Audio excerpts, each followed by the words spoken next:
Hello, friends. Good afternoon. Thanks for being here. Before I take your questions, I have a couple of toppers.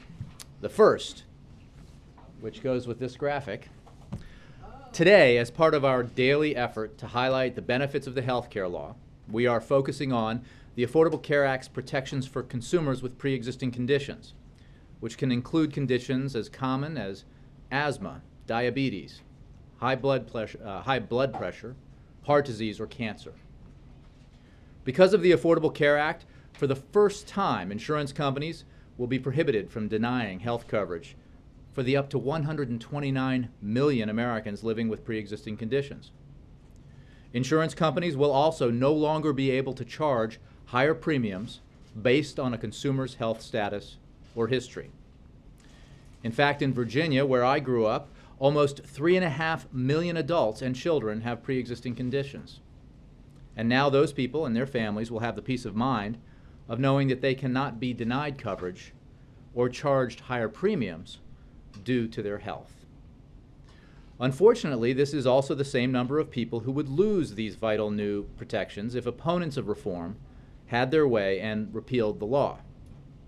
Just yesterday, we saw a particularly egregious example of Republicans who, to this day, say they want to repeal the law or are trying to sabotage or undermine it and the protections provided by the Affordable Care Act.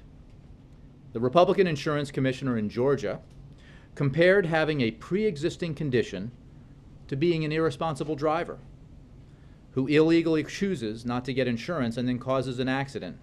It's your fault, he said. It's your fault. So it's your fault if you have asthma or cancer or some other pre-existing condition. That kind of language is obviously wrong.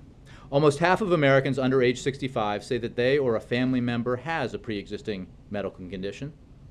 That means almost half of you have a pre-existing medical condition. And I want to take a moment to draw your attention to one example close to home, here in our White House family. Deputy Cabinet Secretary Michael Robertson, a remarkable 36-year-old who has worked for the president since his days in the Senate, came forward today to tell his story of being diagnosed 16 months ago with stage 4 cancer. Michael details his brave fight in an incredibly moving essay available now on whitehouse.gov, which I encourage you to read. Next topper, on a different subject. In the latest step under his climate action plan, President Obama today signed a memorandum directing the federal government to more than double the percentage of electricity that comes from renewable sources to 20% by the year 2020. Today's announcement builds on an executive order the president signed in 2009 directing the federal government to become a leader in clean energy and energy efficiency. As a result, the federal government has been able to reduce energy use and pollution in its operations and to save taxpayer dollars. The presidential memorandum issued today caps off a week of announcements under the president's climate action plan.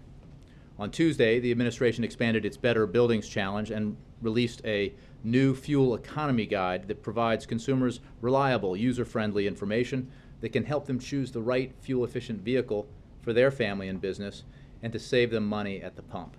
And yesterday, the Department of Agriculture launched a new energy efficiency loan program working with rural electric cooperatives to help businesses and consumers cut their energy bills by making energy efficiency and renewable energy improvements. Thank you for your patience. I will now take your questions. Nedra. Thanks, Jay. I want to ask you about a couple of developments on the Hill. Excuse me. Speaker Boehner said today that he would support a 1-month extension of the Farm Bill. Would the president sign such an extension? As you know, the president has mentioned and made clear that there is an opportunity for bipartisan cooperation on a comprehensive farm bill, and he hopes and expects that that can be achieved before the end of the year. So I'm not going to speculate about what would happen if Congress were to fail to achieve that.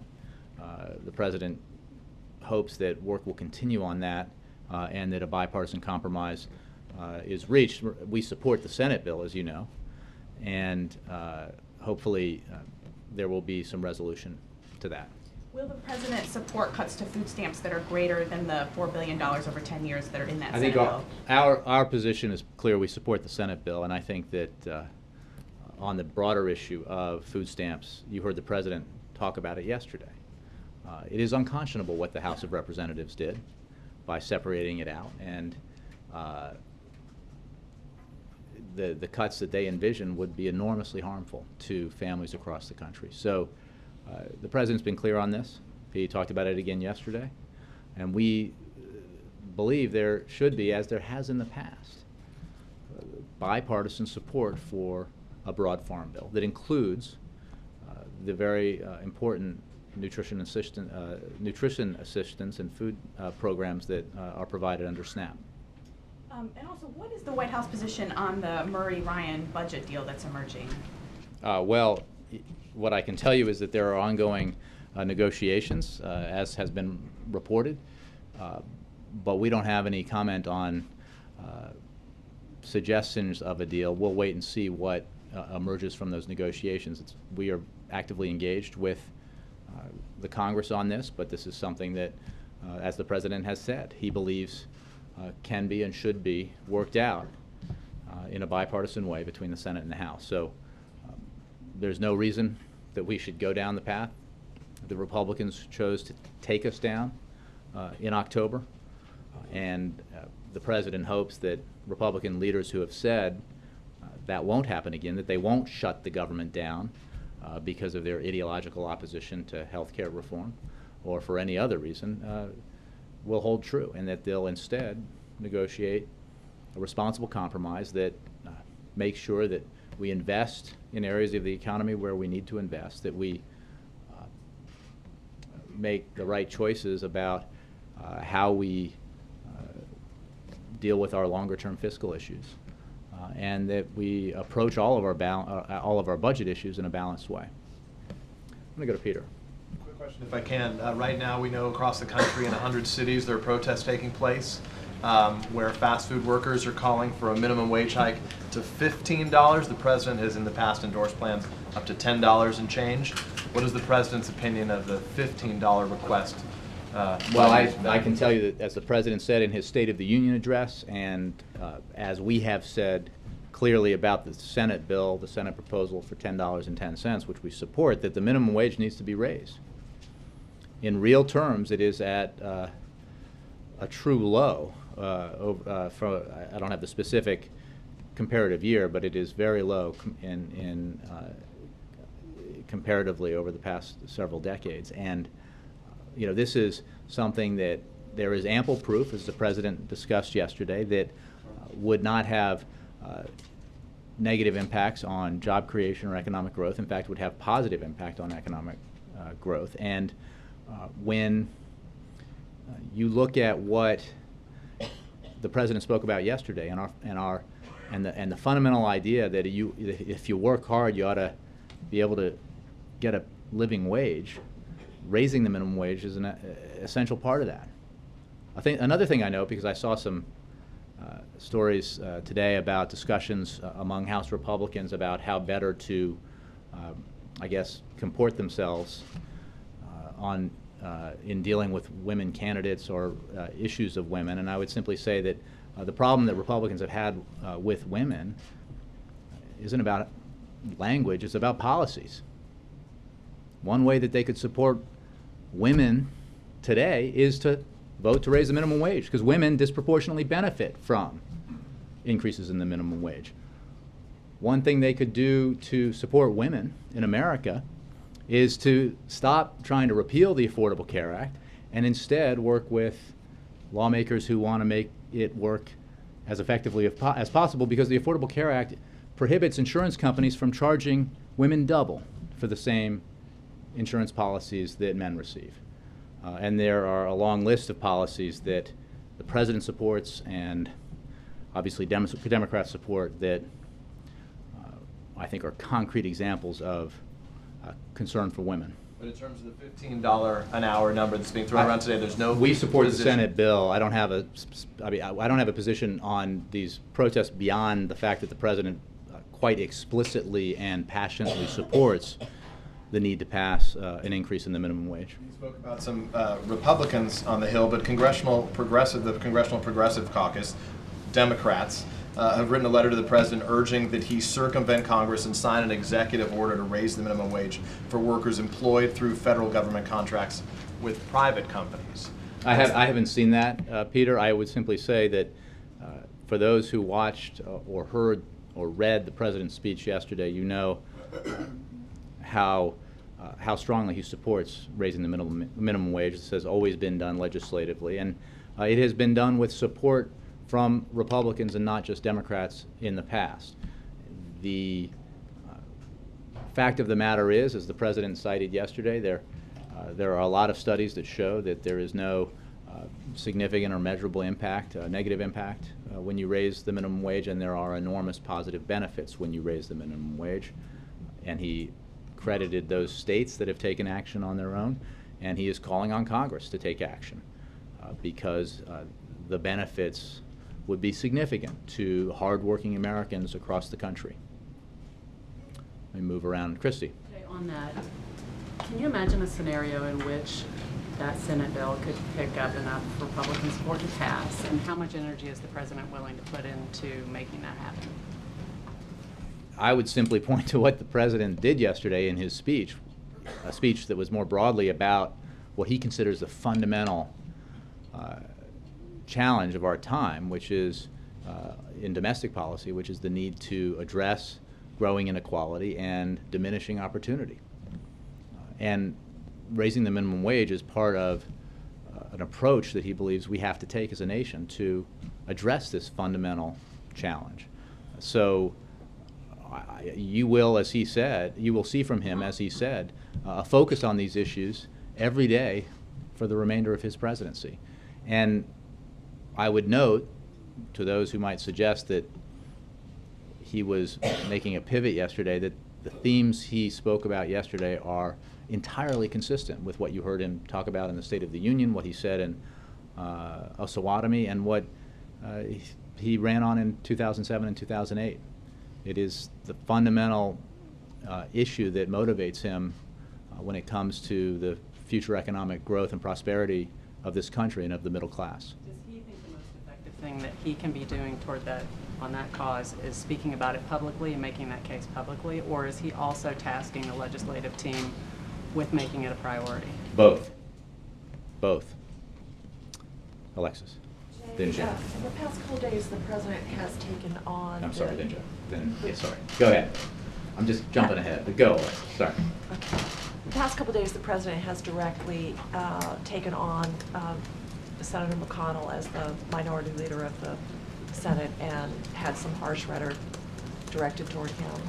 I was going to ask you, is the president feeling free to do that, to call him out directly because he feels that his agenda and his need to work with Senator McConnell is over? Not at all.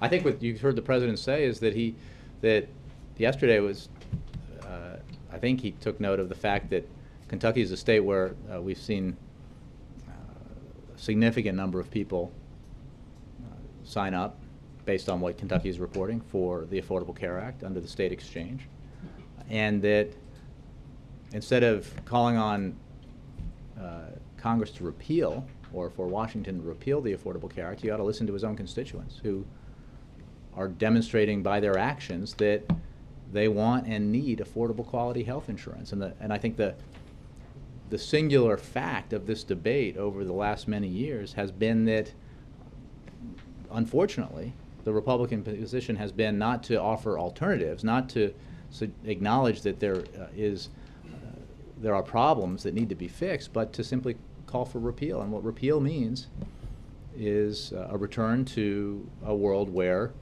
women can be charged up to double for the same insurance policy that men receive, where insurance companies can deny you coverage because you have a pre-existing condition. They can set annual or lifetime limits on your benefits. They can give you policies that carve out and exempt coverage on specific conditions that just happen to be the ones from which you suffer, or that in the small print deny you coverage for hospital visits and the like. So this is the fundamental debate, and what's, I think, for those of us who have been here a little longer, kind of frustrating about it or disappointing about it, is that there was a time not long ago, including in Massachusetts when Mitt Romney was governor, where Republicans actually had very specific and good ideas about how to reform the healthcare system that were certainly middle of the road or even conservative.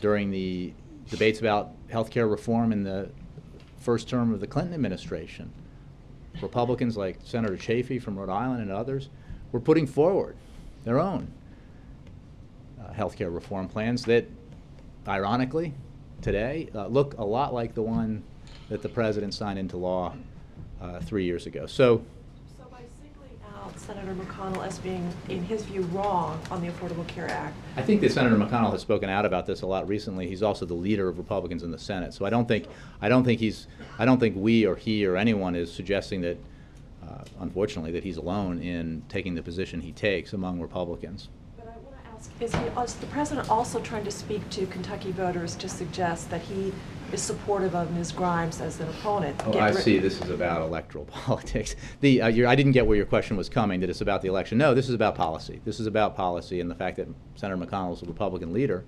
And to your question about whether the president wants to or can continue to work with Republicans who oppose him on specific policy ideas, of course the answer is yes, because that's been the case for a long time, including when Senator McConnell said it was the principal objective of Republicans to ensure that the president did not win a second term. And yet they managed to work together to get a few things done. Jeff. On China, the United States has urged China not to implement its air defense zone in the East China Sea. Would you like to see the zone implemented in a way that will minimize the chance of conflict, or would you like to see it rescinded altogether? We, the United States, do not recognize it, and we do not accept it. And it will not change how the U.S. conducts military operations in the region. It does not have any practical effect on U.S. government operations. To underscore, China's announcement was a provocative unilateral action that raises tensions in one of the world's most geopolitically sensitive areas, including territory administered by another state. It clearly increases the risk of a dangerous miscalculation or accident that could escalate quickly and dangerously. Vice President Biden, who was just in China, was candid and direct with President Xi yesterday on these points. 1, the zone should not be implemented. I think that answers your question. 2, more broadly, China should refrain from taking similar actions elsewhere in the region. And 3, China should work with other countries, including Japan and South Korea, to establish confidence-building measures, including emergency communications channels, to address the dangers its recent announcement has created and to immediately lower tensions. If I could go on, our message to China is that this type of provocative behavior is not consistent with the actions of a major power that upholds international norms and promotes peace and stability. So I think I appreciate the opportunity to be very clear about our position. Do you think you've been clear up until now? Yes, I do. I think that there was, because of the reissuance of longstanding guidance to commercial airlines, there was some misunderstanding and or just misunderstanding of what our position is. Our position is very clear. Is that guidance to the airlines changing? The FAA, no. The FAA, I think I addressed this yesterday and the day before.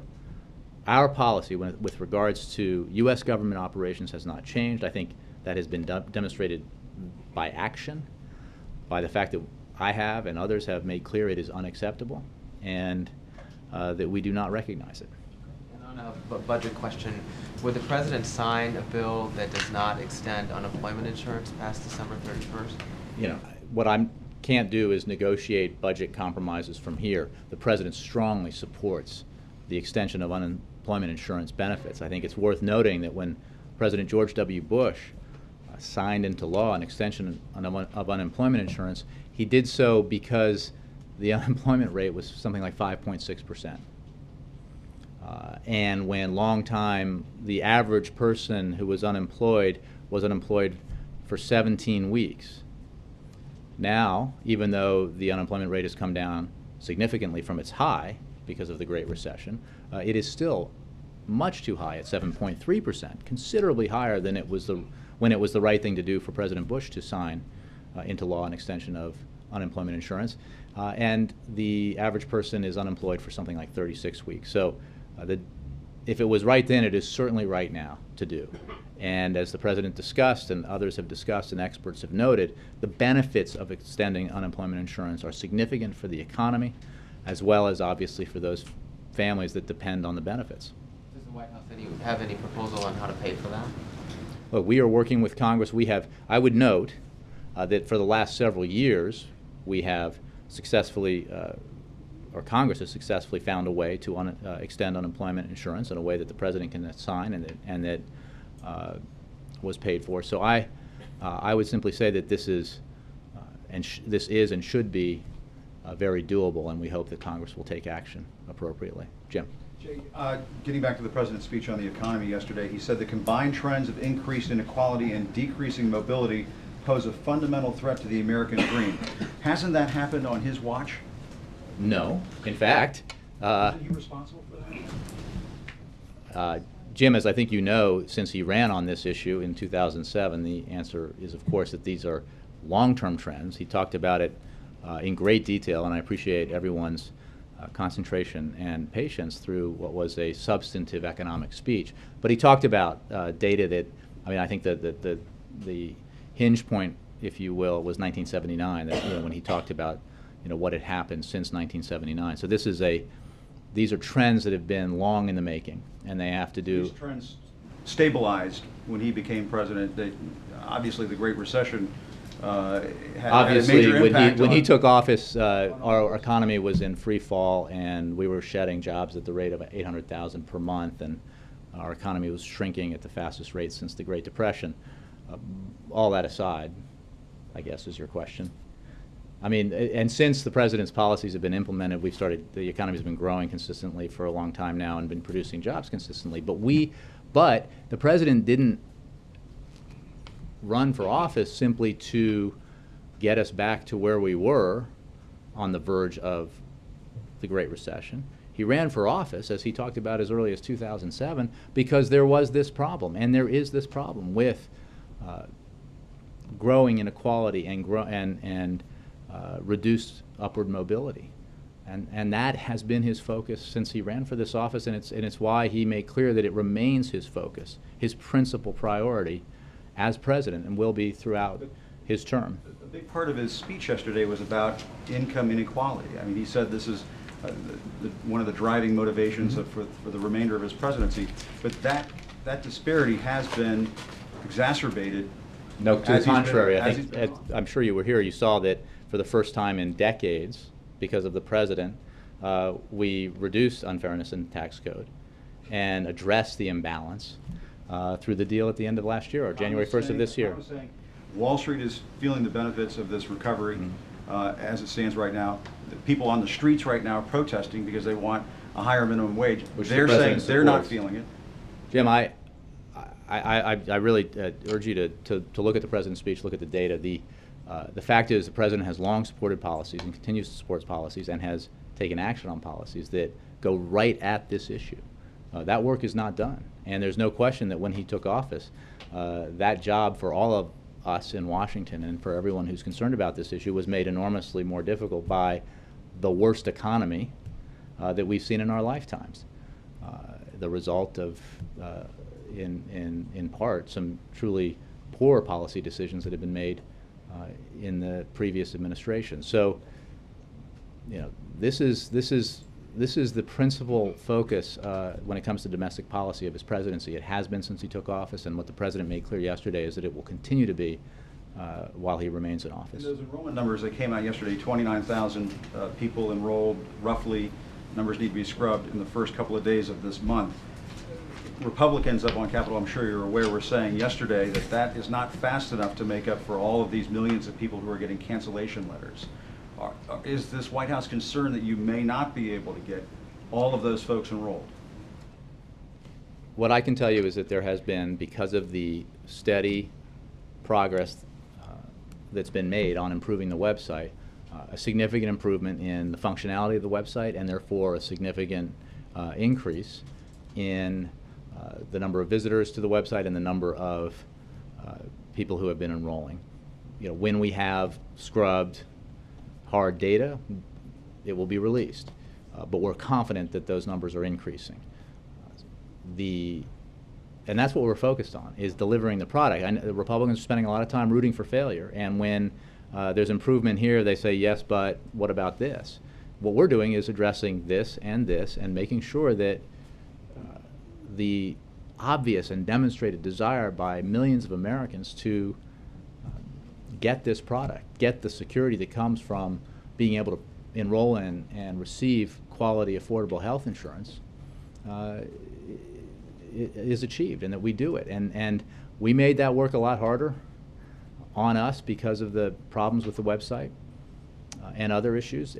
But we're focused on fixing the problems, not repealing the law so that things can go back to where they were, not on denying people the benefits that they've already received under the Affordable Care Act. That, so far, has been the Republican message.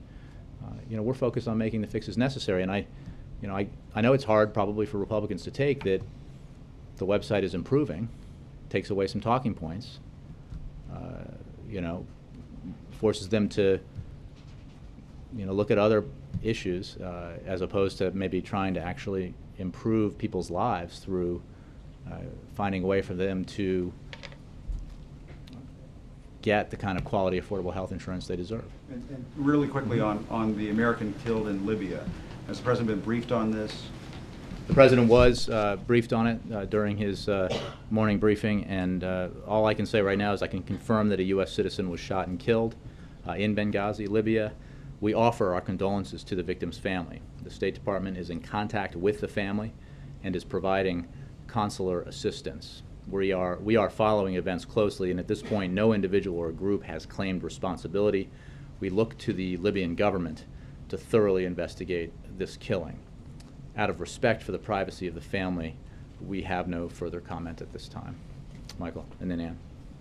Does the President have any reaction to the theft and then eventual recovery of radioactive material in Mexico, apparently in some very lightly secured because it got taken out by people who may not have known what it was? And does he have any sense, or do you guys have any sense, that the sort of transportation of such material in this country needs to be reviewed to see whether it's secure enough as well? Well, these are separate issues, but let me just address the situation in Mexico with the stolen vehicle. Our national security team monitored that situation involving the stolen vehicle and medical equipment very closely yesterday. Throughout the day, we were in touch with, close touch with Mexican officials. We also took appropriate precautionary steps along our shared border with Mexico, and we are pleased that the vehicle and equipment were recovered and that the situation was resolved. The President was briefed by Assistant to the President, Lisa Monaco, yesterday morning, and was provided updates throughout the day. I'd refer you to Mexican authorities on their investigation, but that at this point we do not have any reason to believe that the stolen vehicle ever posed a threat to the United States. Again, what's most important is that the vehicle and equipment were recovered and the situation was resolved. On broader issues about transportation safety, I don't have, I would refer you to the relevant agencies on that. I don't have anything on that as it relates to the Mexican incident. Ann. When will the President deliver his State of the Union address, and will it be, was yesterday kind of a rough draft of the kind of approach he'll take, including his call for government engagement to make the economy move forward? I don't have a date for you on the State of the Union address. That's something obviously a president is invited to do, as I recall, and we'll have an announcement when next month. It'll be early next year. I don't have a date for you, Ann. But it is safe to say that the themes that the President spoke about yesterday will be reflected in the State of the Union address as they were in his last State of the Union address and as they have been often throughout his presidency and candidacy for president, because they are so elemental to why he believes, why he ran for president and why he believes we need to take the action that we should take on economic policy moving forward. So I don't have any more of a preview for the State of the Union address. As he joked yesterday was not a State of the Union address. It was not as, full of new or specific policy proposals that State of the Union addresses often are, but it's certainly, those issues will absolutely be, I think, central to a major address he might give sometime early next year. 30 million Americans are in the path of this extreme cold storm system moving across the country. Does the president have any worries that there are enough resources at either the Weather Service or at Federal Emergency Management Agency? Has the president gotten requests from governors for any help in what's proven to be a deadly storm? I don't have anything on that regarding the president. I'm sure that FEMA is the agency best suited to answer those questions about federal resources positioned for potential emergencies, weather-related emergencies. That is the work that they do and do extremely well. So I don't have any updates from the White House on that, but I know that these are the kinds of things that the administration as a whole, with FEMA taking a lead, monitor very closely. Mara, then Major. Just to follow up on Jim's question, the president said yesterday these trends have been going on for a very long time, and they're certainly going to be around when he leaves office. Probably the middle class won't be any better off than before he took office. My question is, well, we're not willing to concede that. Well, he gave a long list yesterday. I'm disappointed that you are, but he listed the initiatives that he's mentioned before that he thinks could make a difference. And by the way, Prepay let's just stipulate that you're wrong. Okay. The middle class in January of 2009 was faced with the prospect and predictions of 25 to 30% unemployment in America, the likes of which we have not seen since the 1930s. The middle class was at the heart of a storm that was causing this economy to shed 800,000 jobs a month. The middle class saw their home values, their savings, everything that had sustained them diminished dramatically during that terrible recession. So I think it is not too bold a thing to say that while there is much work to be done, that we as a nation, including the middle class, are better off today than we were then, as we were being dragged into the worst recession, dragged towards 10% unemployment, and all of the terrible impacts that had on the middle class and every other American family, but that we have a lot more work to do, and that if we continue to make the steady progress that we've made, and that if we take the necessary measures to invest in our economy so it grows even faster and creates even more and better paying jobs, that we will be better off, and the middle class will be better off in 3 years and 5 years and 10 years. And that's what the president was talking about. But in terms of the things he listed that he wants to do, like universal pre-K and investing in education and infrastructure, raising the minimum wage, what realistically does he think are his chances of getting any of them passed between now and the end of his term? I think he thinks his chances are very good, because in the end, when it comes to raising the minimum wage, this is something that Republicans and Democrats have supported in the past, not always, but have in the past. And there is just so much ample evidence that it's the right thing to do for our economy. And you've seen it in states across the country, and you've seen it from some Republicans across the country, an interest in doing this and an interest and a recognition that it is sound economic policy. Universal pre-K, this shouldn't be political or partisan. Providing that start to your education for children across the country. As the president said yesterday, there's no better predictor of income and future economic security than education. So, look, there are a lot of Republicans out there, governors, former governors, others, who recognize that and understand that education and investment in education is key to our future economic growth. So there's no reason to accept that these are not things that can't be done. And that's true also of investments in our infrastructure and other areas that have traditionally enjoyed bipartisan support, precisely because they are the kinds of investments that create jobs in the near term and build a foundation for future economic growth and job creation. So the president is convinced that we need to act on these, that Congress can and should work with him to act on these, and that where Congress won't, he will, where he can. Major.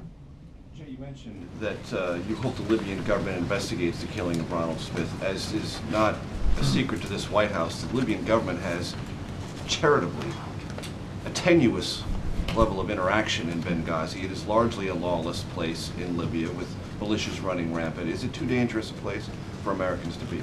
There is a long-standing travel warning. Does So this amplify that? as a government, we have, the State Department has issued a travel warning that's been in place for some time about warning Americans about the dangers of traveling in Libya. So for greater detail on how those assessments are made and why, I would refer you to the State Department. We do expect the Libyan government to investigate this. At this point, we don't have very much information to share about who is responsible or how it happened or why. But we certainly do expect the Libyans to investigate. There was an announcement yesterday where the administration said, along with several key players in the insurance industry, would be working together to try to technologically resolve the continuing and persistent problems with the 834 and back-end data transmission and for those who believe they've enrolled in the Affordable Care Act. Can you describe the nature of that relationship? What are the insurance companies going to be doing that they were not doing before? And doesn't this illustrate that though the front end of the website is demonstrably better, the back end, the most or an equally important part of it, is still substandard? What I would say, Major, as I think I said not yesterday because I didn't brief, but the day before, is that two things. One, CMS has stood up teams that are teams of experts that are working directly and closely with issuers on this specific matter of the 834 forms and the back end issues that have arisen. There's no question that since the launch of healthcare.gov on October 1st, there have been a number of different types of problems with 834 forms, as there were problems with other aspects of the site. And we believe that many of these were the result of the initial technical problems with the site and have been fixed with our improvements and upgrades over the past several weeks. Our priority is understanding the results that issuers are getting because of the fixes put in place and fixing any remaining bugs that are causing problems and working to make sure that every 834 form, past and present, is accurate. Because what's most important is working to ensure that those who want insurance starting in January can enroll and begin their coverage. So CMS, as I think I said the other day, will be reaching out directly to consumers by email and by phone who've already selected a plan to let them know to be in touch with their plan and to pay their first premium. So there's a lot of effort going into ensuring that whatever issues there were and whatever bugs remain with 834 forms are resolved in time for insurance to kick in on January 1st. As I think I hinted the other day, the universe, when you talk about the early problems with the back end, there were so many problems with the website that unfortunately, but we've acknowledged this, not that many people were able to enroll in October. And so the universe of the people who in their enrollment had issues with their 834 forms or the back end is not all that large, which is actually inadvertent or unexpected positive out of a very negative situation in October. So what we know is that the fixes that have been put in place over the past several weeks, including some major fixes over last weekend, have brought about a significant improvement across the board on the site, including with the 834 forms.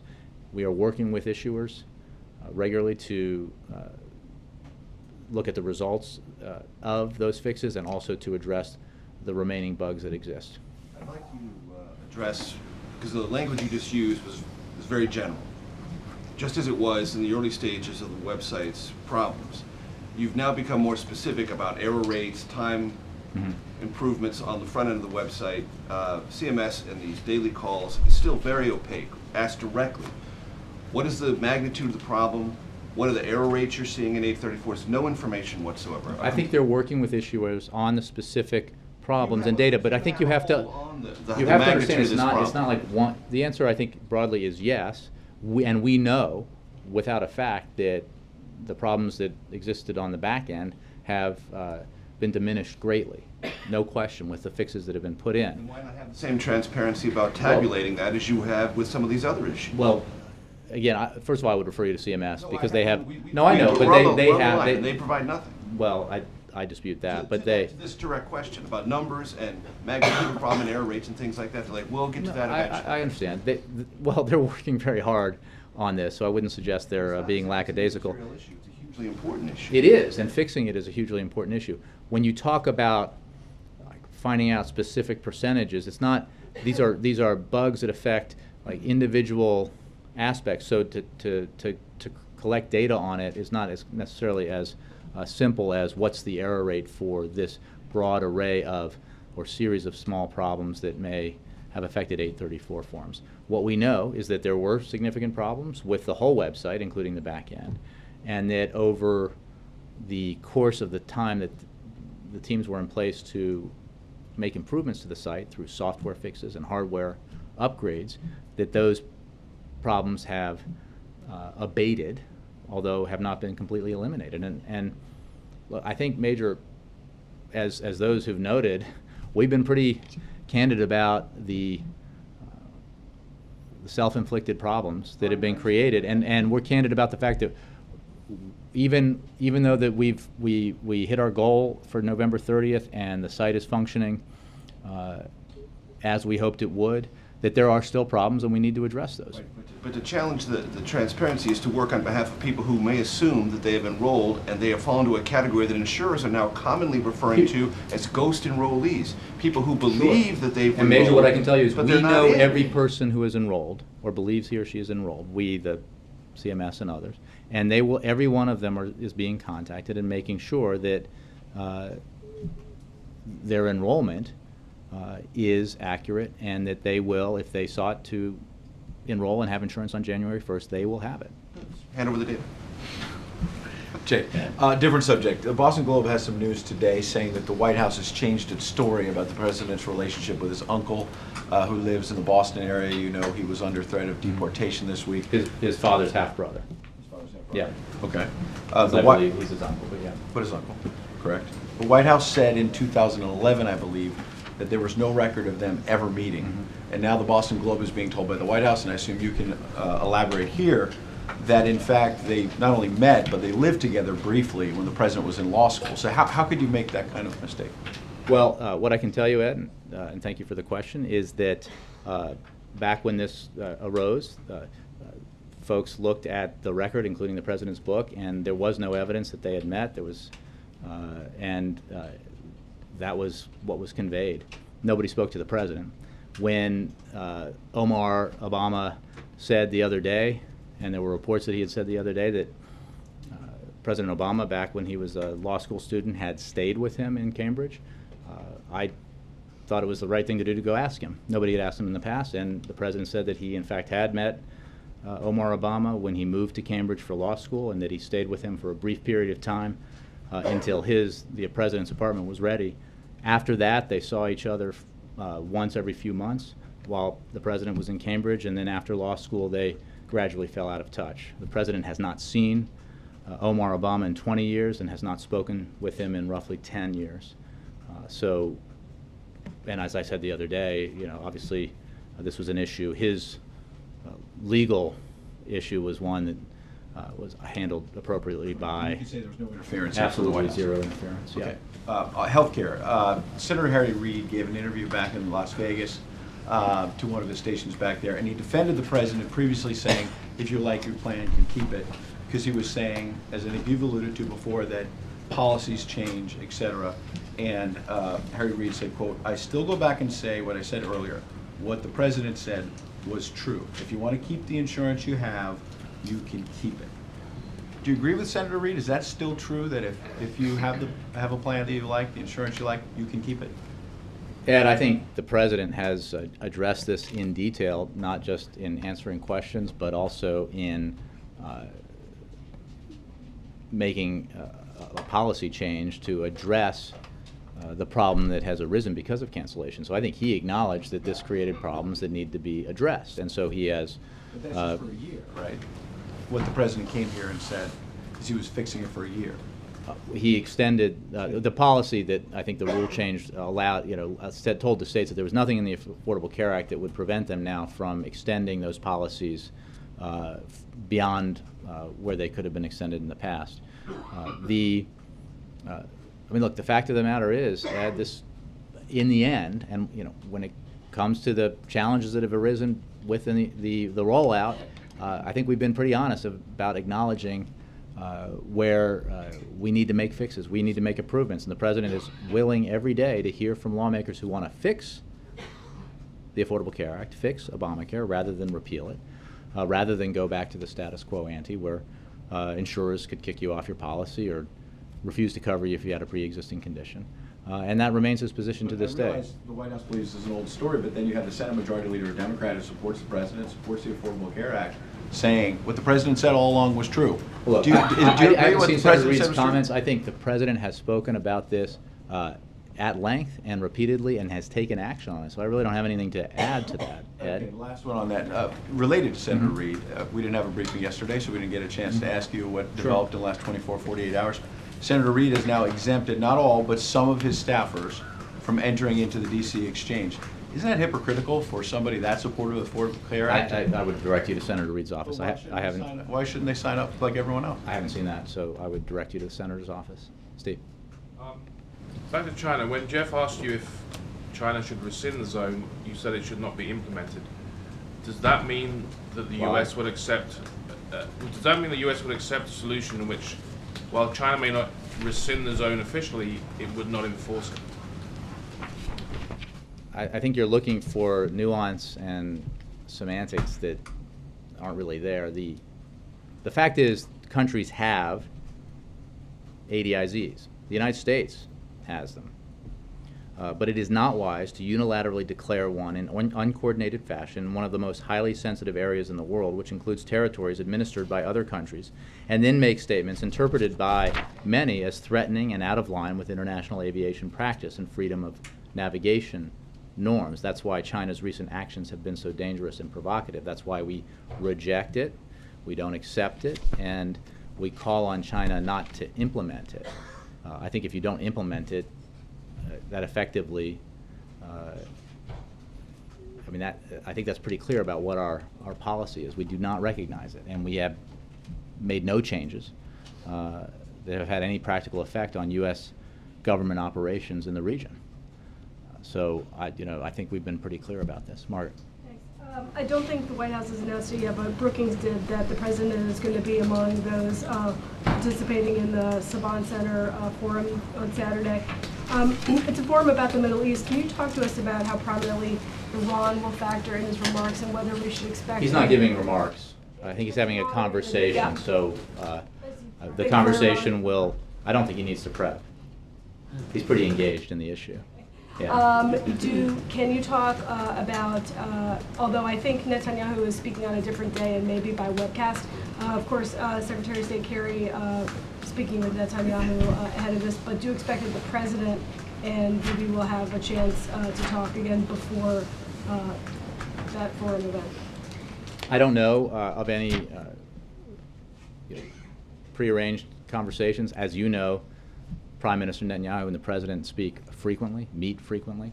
There is no leader in the world with whom the President has had more meetings or conversations than he has had with Prime Minister Netanyahu. I think it's been reported, and it sounded accurate to me, that they recently had a very long phone conversation focused largely on Iran. So that it's entirely possible, but I don't know when they're speaking next. They communicate regularly. Our governments communicate daily, intensely, on a whole range of issues, and that includes on Iran and many other issues. And I believe Secretary of State, Kerry is in the region as well. So, that relationship is extremely close, and it is one in which there is cooperation on numerous levels and information shared that is of great importance to the fulfillment of our commitment to Israel's security. And we work very closely with Israel on these issues and apprise Israel of what we're doing. And that's what we've been doing. Can I ask you, since we last checked in on this a couple of days ago, where do you see the action on the Hill moving with regard to the triggering sanctions? Do you think that's, I know you don't like it, but do you think it's a foregone conclusion at this point, or do you think you can still stop that from happening before the end of the year? And we're working very aggressively on this issue because we, as I've said in the past and so many others have as well, we strongly believe that it is not the right time for Congress to pass new sanctions. Congress has been an extremely helpful and effective partner with the administration and with our international allies on this matter, and working with Congress, the United States has helped build the most comprehensive sanctions regime in history with, I think, great success. It is precisely because of the effectiveness of that sanctions regime that we have the opportunity now to explore whether or not Tehran is serious about resolving this issue diplomatically. And if they are not, then we will have to move on to other means of ensuring that Iran cannot obtain and does not obtain a nuclear weapon. But if we can reach an understanding with Iran on strict constraints, then we can contemplate an arrangement that includes let me just back up. This is a step-by-step process. The preliminary agreement, as it's implemented, requires Iran to keep its commitments to halt progress on its program and to roll back key aspects of it. The purpose of that is to essentially put time on the clock, because the alternative to the preliminary agreement is to allow Iran, even as the purpose of the preliminary agreement is to put time on the clock so that progress is not made on its nuclear program while we pursue a comprehensive agreement. The alternative is and sanctions could undermine, obviously, the preliminary agreement. The alternative is then to continue to pursue a permanent resolution without a preliminary agreement while Iran has no constraints on its capacity to make more progress on its program. So the result would be 6 months down the road, Iran would be further along in its progress. The preliminary agreement would prevent that. Did the U.S. really not tell the Iranians during the last round of negotiations, look, we don't support it, but this is the reality in Congress, there's a great likelihood you're going to get some sort of triggering sanctions? No, look, we've been extremely vocal about our position on sanctions and the need for Congress to act when the time is ripe for new sanctions, if that time arises, because that's when new sanctions could be more effective if Iran fails to comply with its commitments in the agreement. Mark, and then April. Jay, is it assumed here that the American shot and killed in Benghazi was targeted because he is an American or was an American?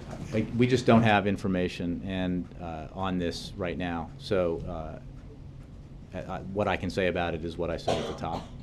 And on his speech yesterday, President Obama said that he wants to encourage savings by the American people.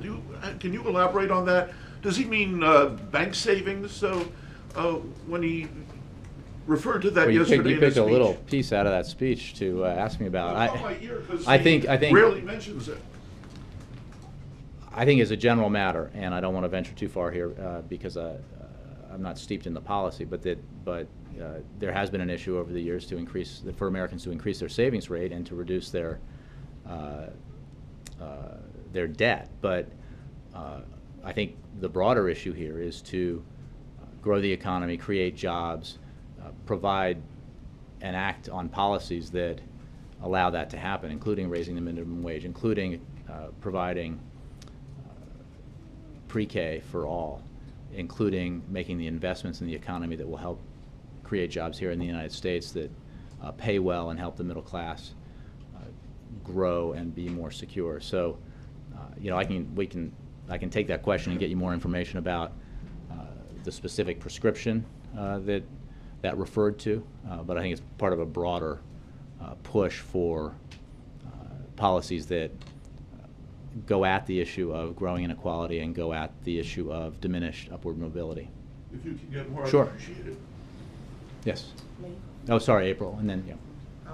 So Jay, on yesterday's speech, could you tell me what the president has in mind when it comes to teeth into helping bridge these inequities in the economy? I think he spoke in detail about that yesterday, and I think he's made clear that this nation has always, and this economy has always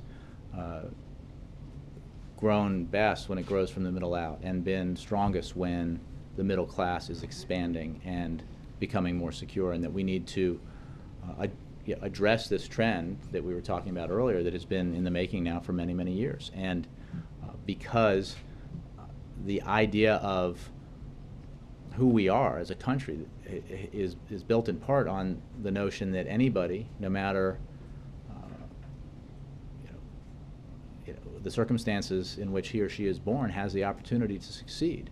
And I think it's pretty startling for those of us who have deep faith in that ideal to hear that the United States now has lower mobility than countries in Europe, and which was certainly not the case in the past. So it is a profound problem, and it is one that the President believes, as you heard him say yesterday, we need to address through a series of policies that go right at these fundamental economic challenges. Do you have a timeline of when these policies will be rolled out? Because you have... Well, as the President mentioned yesterday and acknowledged in the middle of his speech, he's put out a lot of ideas that address these already, and we'll, as we were talking with Ann earlier about the State of the Union, he will obviously give a State of the Union address, and there will be other matters that he discusses there and other policies. But we already know what we can do in many cases to address these challenges, including raising the minimum wage, including providing pre-K for every child in America, and all the other things that the President talked about in the speech yesterday. The reason why I ask that, you have critics of the speech. People, there are praises and there are critics. Mary Frances Berry, the former head of the U.S. Commission of Civil Rights, said you did not give it, you didn't have teeth with it, you did not come out with specifics. And this is going to be a 3-year timeline that you're going to be rolling things out. And people want to know when and what will be done. Well, I didn't see that particular comment. I think the President made clear that he wasn't giving a specific laden policy speech. He was giving a speech about the broader challenge and ways that we need to address it. There are specific policies that he has already put on the table, as we've been talking about, raising the minimum wage and others, that Congress could act on in the very near term. But the President committed to a couple of things yesterday. One is fighting for those. Just because we haven't gotten them done yet doesn't mean we should abandon the effort to get them done, because in so many cases these are the kinds of things that have enjoyed bipartisan support in the past, and where there is ample nonpartisan, non-political analysis that demonstrates that the measures that he's proposing are good for the economy and good for the middle class. Second, that he called on Congress and opponents of his policies to engage in the debate. Don't just be against something, be for something. If you and Congress have better ideas, or think or believe that your ideas are better for addressing the growing inequality in America, or addressing the diminished upward mobility in America, let's hear them, and let's debate the policy specifics about whether or not they actually address the problem. That would be very healthy, instead of simply opposing everything. And finally, he said that where Congress won't act, and he can, he will. But it is very important for Congress to engage in this issue, because there really is no more important issue for our economy and our people than the problem the President identified yesterday. To the last one, I think I said, yep. Thank you, Jay. 2 questions. First one on the new revelations concerning the NSA surveillance program today. Collection of 9 billion location data. Is the White House worried that, again, tensions will be exacerbated with European leaders, Latin American leaders on these topics, as we've seen earlier? Well, I'm not in a position to discuss the details of particular tools and methods of intelligence collection. Although yesterday ODNI stated for the record that no element of the intelligence community is intentionally collecting bulk cell phone location information about cell phones in the United States. When conducting its overseas foreign intelligence mission, however, if NSA incidentally acquires information to, from, or about a U.S. person, such information must be handled in accordance with approved minimization procedures to safeguard that information. When it comes to issues, and this is not specific to stories yesterday, but just in general, issues that have arisen because of these disclosures and revelations that have caused tension in our relationship with important allies, we have, as I've said in the past, address those matters directly through diplomatic channels, and we'll continue to do that. One question in the spirit of what you said earlier about the climate action plan. Mm-hmm. Are we getting closer to a decision on the Keystone XL pipeline? I have no update on that. I would refer you to State Department where they are. They house the process. Laura, I saw you back there with your hand up for a long time. You're the last question. France is going to launch a military operation in the Central African Republic. That's what just President Hollande said. What's the White House reaction, and will you support the French action again in Africa? I can tell you that in recent weeks, government-affiliated armed groups and independent self-defense militias in the Central African Republic have committed shocking and horrific atrocities against innocent civilians that demand a swift response by the international community. Today's passage of UN Security Council Resolution 2127 is an important step in preventing further atrocities or an escalation of the violence. It provides African Union-led peacekeepers and French forces a Chapter 7 mandate to protect civilians, restore security, and ensure humanitarian access. It also calls for contingency planning to move forward now should the Council determine conditions are appropriate for the deployment of a UN peacekeeping operation in the future. In support of these efforts, the United States is providing $40 million in assistance to the African Union Security Mission, and we continue to evaluate what more we can do to help stabilize the situation and support a political transition. We join the international community in condemning the violence that has taken place, in demanding accountability for the perpetrators, and in calling on all parties to work toward a restoration of democracy. Thank you all very much. Have a great afternoon.